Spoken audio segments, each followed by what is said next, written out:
네, 고난을 모르고 살아온 김관선입니다. 고난이 있지만 고난이 고난으로 생각되지 않으면 고난이 아닙니다. 저는 예수 믿고 목사로 살지만 편하게 살고 싶습니다.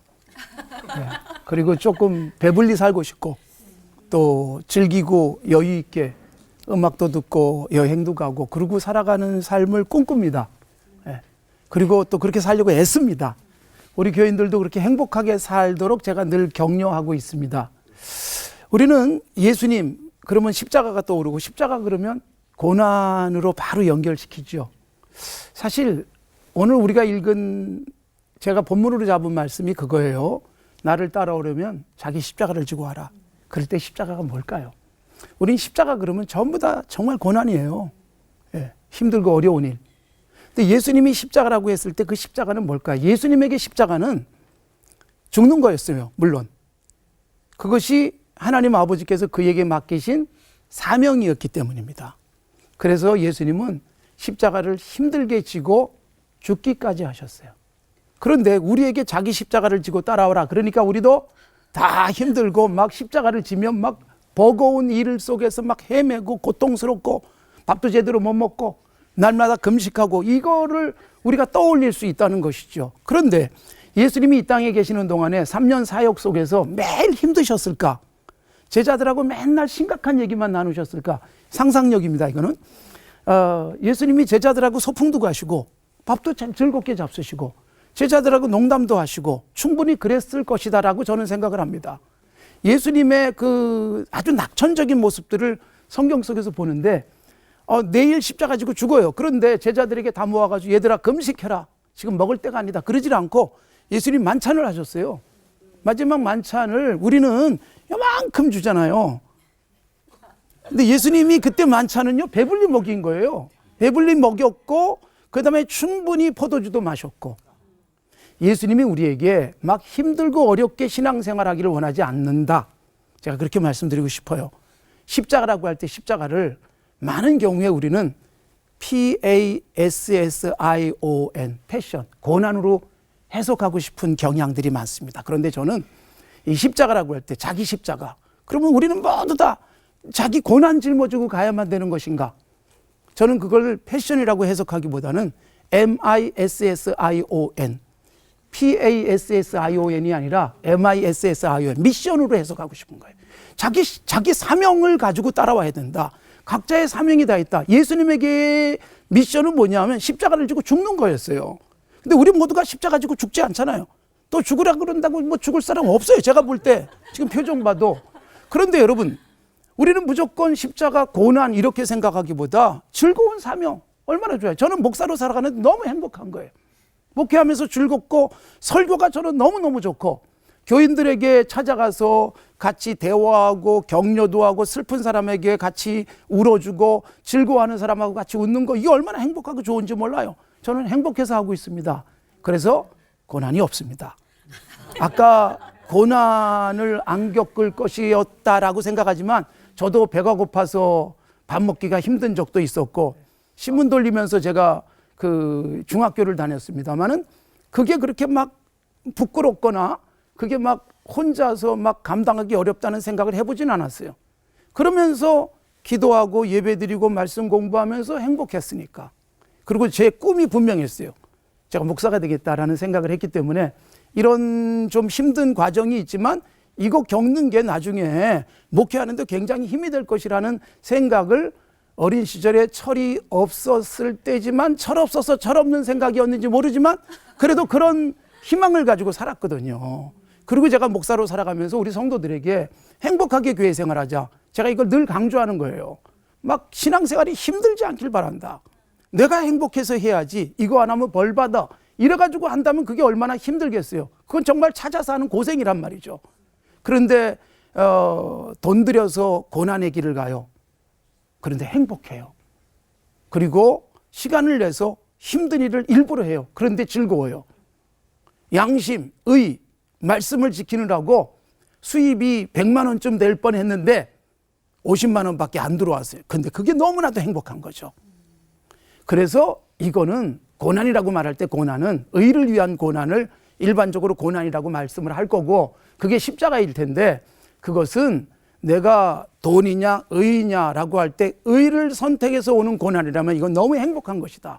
내가 스스로 기특하지 않습니까? 야, 너 저 돈을 마다하고 어떻게 저 힘든 일을 선택하고 저 좀 손해보는 쪽을 널 선택했니? 내가 봐도 나를 칭찬해 줄 만한 기특한 내 삶을 살고 있으니까 나를 보면서 내가 즐겁고 그런 나를 보면서 주님이 기뻐하지 않겠는가라는 생각을 하면 행복하다는 거죠. 베드로 사도가 죄가 있어서 고난을 당하는 건 그거는 하나님 앞에서 조금도 자랑거리가 아니다. 의롭게 살기 위해서 힘든 길을 간다면 그건 정말 자랑스러운 고난이다. 그럴 때 우리는 기뻐하는 거죠. 그래서 예수님이 나로 인하여 너희를 욕하는 자가 있느냐? 기뻐해라. 그 말씀하시잖아요. 그것이 의를 위한 핍박, 천국이 저희 것이다. 사실은 의를 위해서 고난을 당하면 나중에 천국이 내게 주어진다는 말씀으로 저는 해석하고 싶지가 않아요. 의를 위해서 기꺼이 힘든 일을 딱 하는 그 순간 벌써 내 마음속에 천국이 펼쳐진다는 거죠. 그래서 의를 위한 고난은 행복이고 기쁨이다. 신앙생활은 기쁘게 하는 것이다. 행복하게 교회생활도 하시고 신앙생활 하셨으면 좋겠습니다.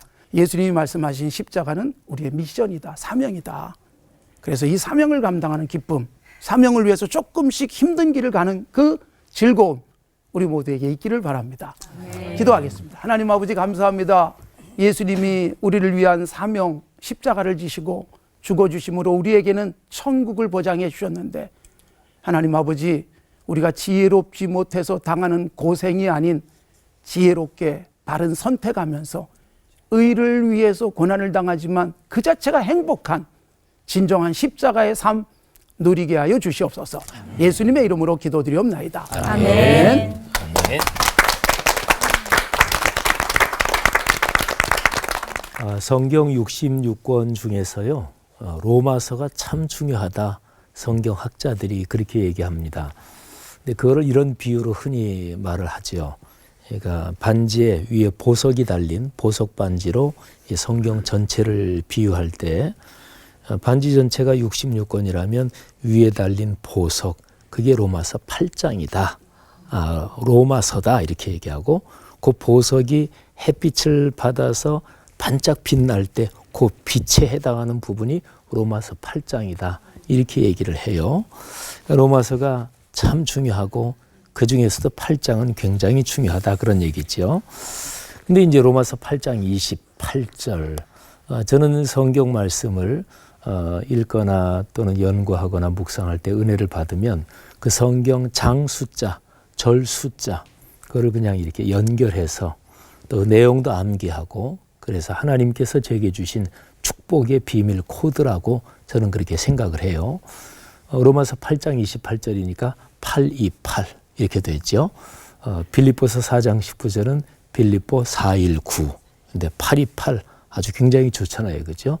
근데 8장 28절 우리가 알거니와 하나님을 사랑하는 자 곧 그의 뜻대로 부르심을 입은 자들에게는 모든 것이 합력하여 선을 이루느니라. 아멘. 참 좋은 구절이죠. 근데 이 8장 28절에 모든 것이 합력하여 선을 이룬다. 이 구절, 이 뉘앙스에서 얼른 느껴지는 게 있죠.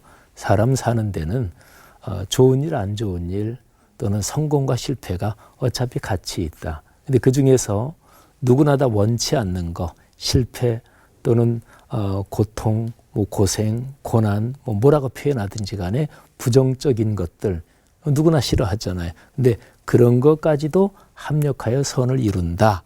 이런 거죠. 사람이 살면서 당하는 모든 부정적인 것들 누구나 다 그냥 편하게 아우 그거 싫다. 그런 상황 안 닥쳤으면 좋겠다. 이거를 우리 순 한글로 어려움 이렇게 한번 표현해 보고요. 근데 이제 고난, 고생 이건 한자어죠. 그죠? 그러니까 어려움 이게 큰 카테고리라면 그 안에 고난도 있고 고생도 있다. 근데 어떤 게 고난이고 어떤 게 고생일까? 고난은 여기 로마서 8장 18절에 있는 대로 우리가 현재 당하는 고난은 장차 나타날 영광과 비교도 안 된다. 그러니까 이 고난이라는 단어의 뜻은 나중에 영광으로 이어지는데 과정으로서 필요한 것, 훈련으로서 필요한 것 또는 디딤돌, 받침대가 되는 것, 이거를 고난이라고 한번 정의를 해보고요.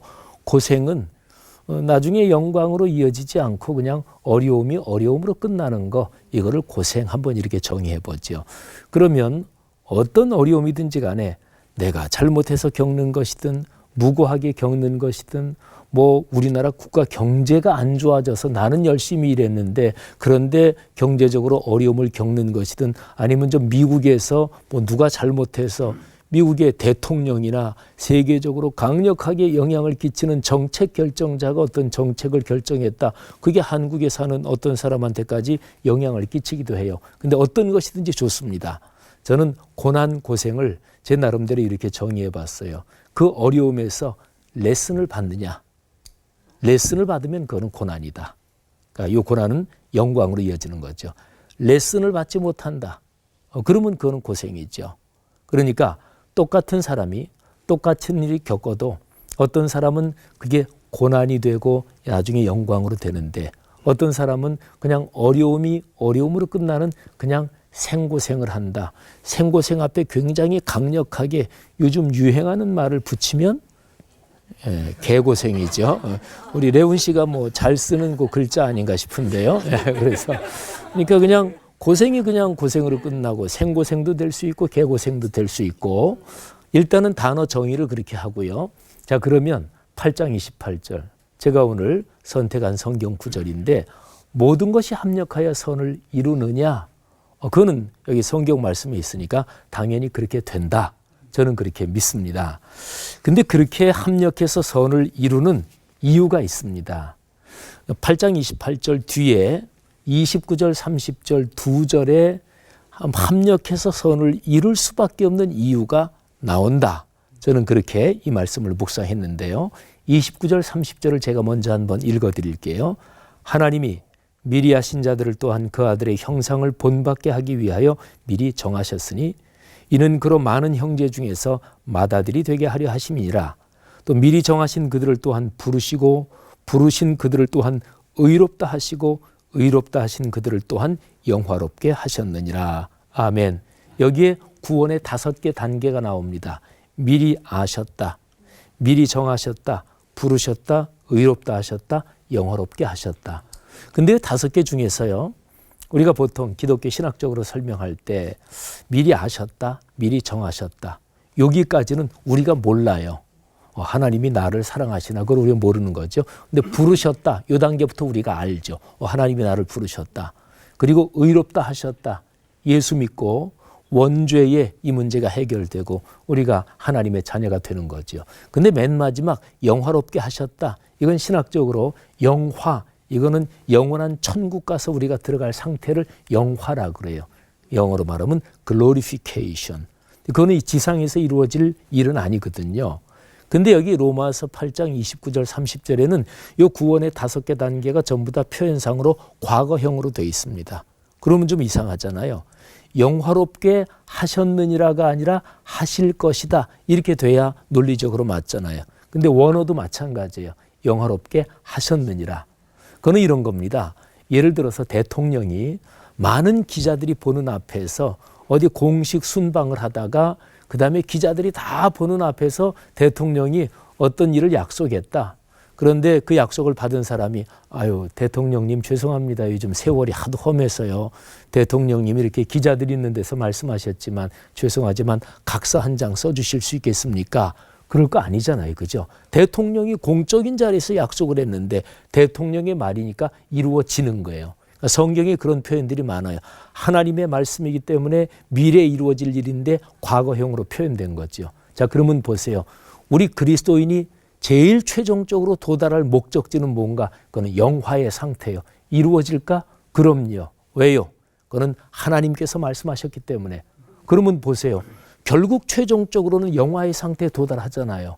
그러면 지금 여기에서 우리가 걸어가는 모든 과정에 어떤 어려움이 있든지 간에 우리는 그 모든 과정을 거쳐서 최종 목적지에 도달합니다. 하나님은 탁월한 분이시고 하나님은 위대한 분이시고 하나님은 가장 위대한 설계자시고 그러니까 하나님이 괜히 그냥 한번 해볼까 그러지 않잖아요. 그러니까 하나님의 위대한 섭리 가운데 우리가 사는데 이루어지는 모든 일들, 겪는 모든 일들은 의미 없는 일은 없다. 이렇게 본다면 합력해서 선을 이루지요.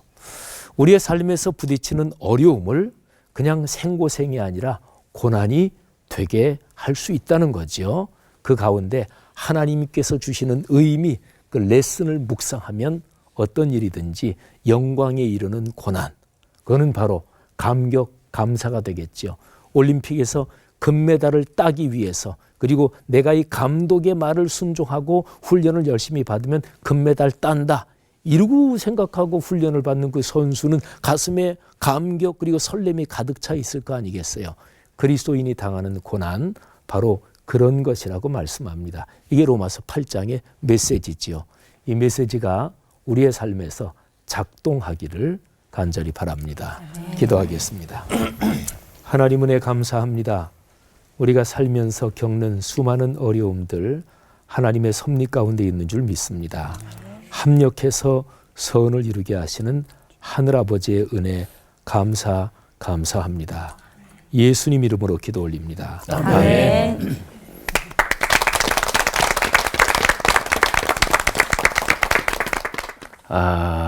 인생을 고해라고 하죠.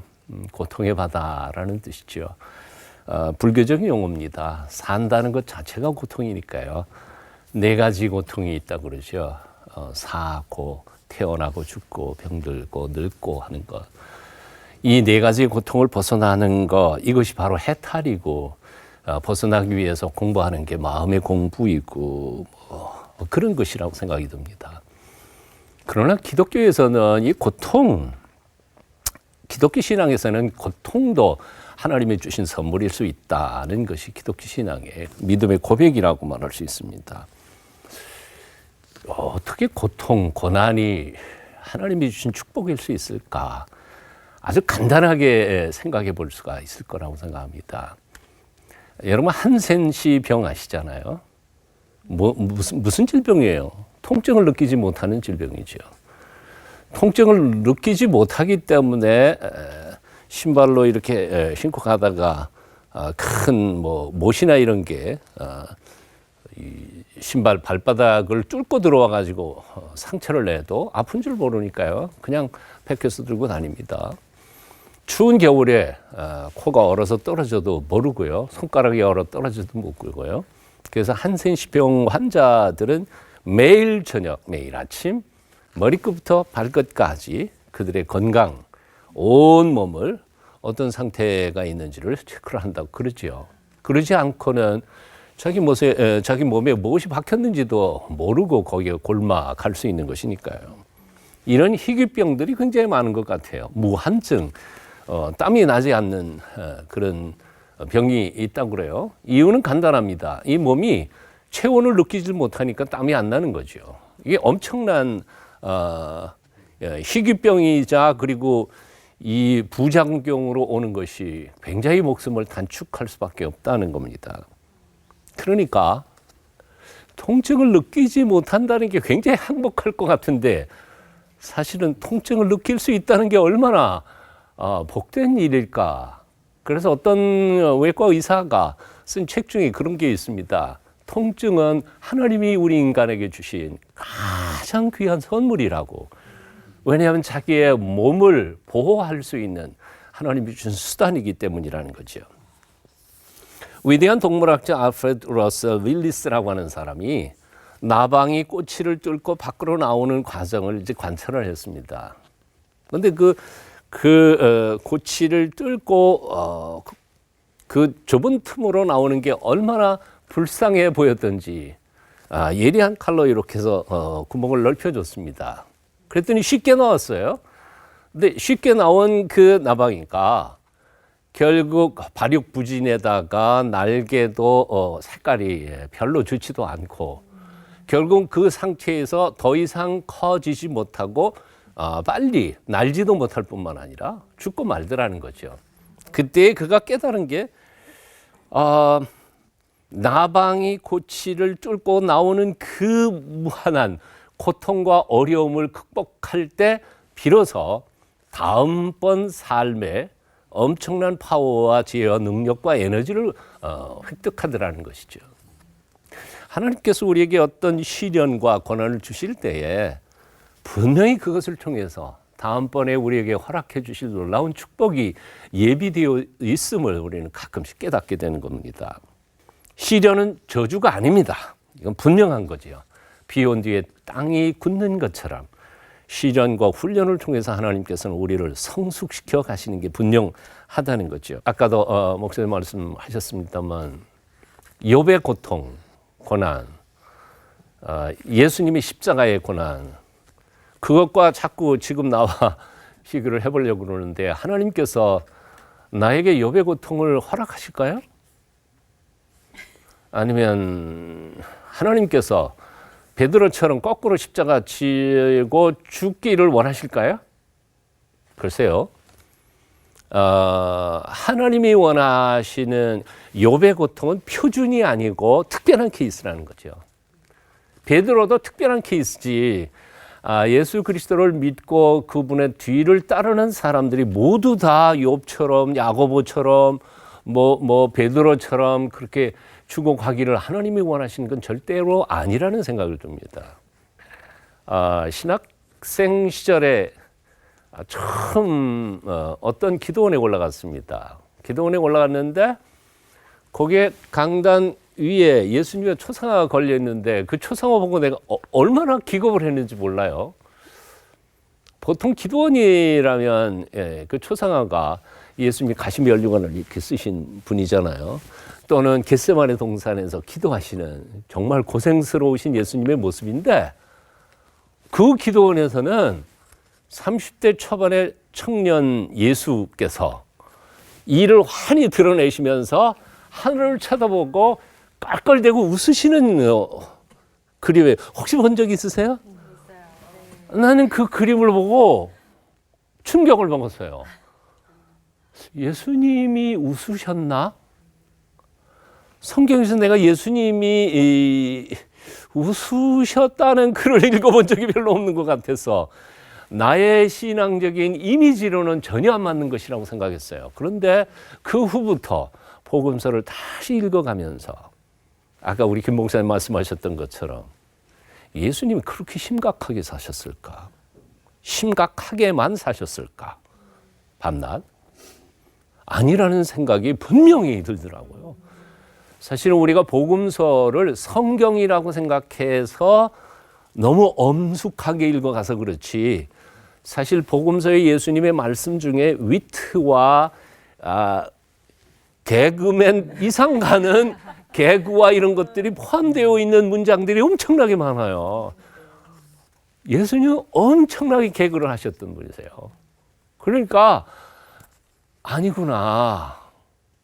그런 예수 그리스도께서 바로 우리의 주가 되시고 지금도 우리 마음속에 들어오셔서 우리 인생 이끌어 가시는 분이시니까 이유도 없이 고난과 역경을 그냥 무조건 한번 당해봐라 주실 하나님은 아니시다. 분명히 나는 이유를 모르지만 지금 내가 겪고 있는 이 고난 혹은 고통이 있다면 시련이 있다면 이건 모든 것 다 합해서 가장 좋은 것 만들어 가시는 하나님의 계획이라는 사실을 저는 믿습니다. 그래서 사실은 우리 지용원 목사님하고 본문이 똑같아요. 우리가 알거니와 하나님을 사랑하는 사람들 곧 그 뜻대로 부르심을 입은 사람들을 위하여 하나님은 지금도 모든 것을 합해서 가장 좋은 것을 만들어 가고 계십니다. 헬라 원전에 조금 문법적으로 해석해서 제 나름대로 사용을 해봤어요. 예. 다시 우리가 알지만 하나님을 사랑하는 사람들 곧 그 뜻대로 부르심을 입은 사람들을 위하여 하나님께서는 지금도 모든 것을 합해서 가장 좋은 것을 만들어 가고 계십니다. 기도하겠습니다. 시련을 통해 오히려 강건한 믿음의 사람들을 만들어 가시는 하나님을 찬양합니다. 우리에게 허락하신 하나님의 손길, 훈련의 손길을 거부하지도 않게 하여 주시고 절망하고 낙심하지도 않게 하여 주시고 기쁨으로 그 길 끝까지 달려가는 저희가 되게 도와 주시옵소서. 예수님의 이름으로 기도하옵나이다. 아멘. 아멘.